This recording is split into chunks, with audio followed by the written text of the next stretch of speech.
आज बाबूजी की 13वीं है।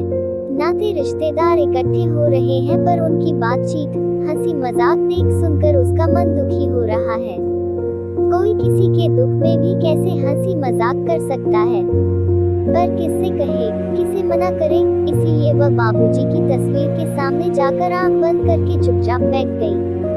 अभी 20 दिन पहले ही की तो बात है, वो रक्षाबंधन पर मायके आई थी। तब बाबूजी कितने कमजोर लग रहे थे। सबके बीच होने के बावजूद उसे लगा कि जैसे वह कुछ कहना चाहते हो, फिर मौका मिलते ही फुसफुसा कर धीरे से बोले भी थे, बिट्टू, रमा तुम्हारी भाभी हमको भूखा मार देगी, आधा पेट ही खाना देती है। दोबारा मांगने पर कहती है कि परेशान न करो, जितना देते हैं उतना ही खा लिया करो, ज्यादा खाओगे तो नुकसान करेगा, फिर परेशान हम लोगों को करोगे। कहते कहते उनका गला भर आया। पर कभी आपने बताया क्यों नहीं बाबूजी? सुनकर सन रह गई वह और तुरंत अपने साथ लाए मिठाई से 4 पीस बर्फी के निकाल कर बाबूजी को दे दिए। वो लगभग झपट पड़े और जल्दी जल्दी खाने लगे। ऐसा लग रहा था मानो बरसों से उन्होंने कुछ खाया ही ना हो।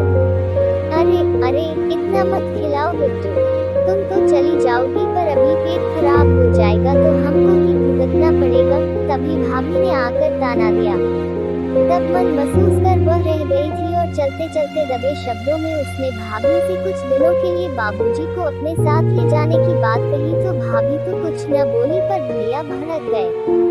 सारी उम्र किया है तो अब भी कर लेंगे। वैसे तूने ये बात क्यों कही? कुछ कहा क्या बाबूजी ने? नहीं भैया नहीं।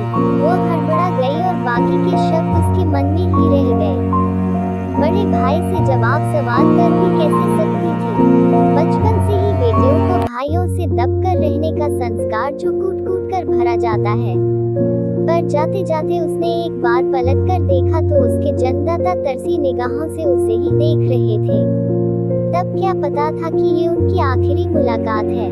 इसके 5 दिन बाद ही खबर मिली कि बाबूजी की हालत ठीक नहीं है, वो अस्पताल में है, आकर मिल जाओ। सुनकर छटपटा उठी वो और दूसरे दिन ही उनके पास पहुंच गई। बाबूजी अर्धमूर्छित से थे, उसको पहचान भी नहीं पाए। वो उनके कान में फुसफुसाई, बाबूजी देखिए मैं आपकी बिट्टू।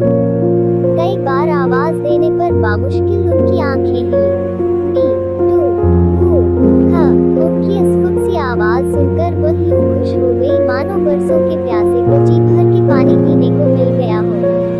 बताइए क्या खाना है बाबूजी? पूछते हुए उसकी आंखें भर आई। आलू टमाटर की सब्जी, रोटी, लड़खड़ाती आवाज में उनके मुंह से बोल निकले। जल्दी से उसने इंतजाम भी किया, पर देर हो चुकी थी। बाबूजी बगैर खाए पिए भूखे ही इस संसार से चले गए।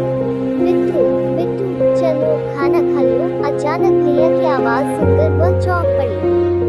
खाना? वह धीरे से बोली, भूख नहीं है भैया। बिट्टू थोड़ा सा खा लो भैया ने फिर कहा। वह कुछ न बोली, चुपचाप उठकर घर वालों वाले बिछे आसन पर बैठ गई। थाली में तरह तरह के पकवान परोसे जा रहे थे। उसकी आंखों से आंसू बह निकले। कानों में बाबूजी के आखिरी शब्द गूंज रहे थे, आलू टमाटर की सब्जी, रोटी।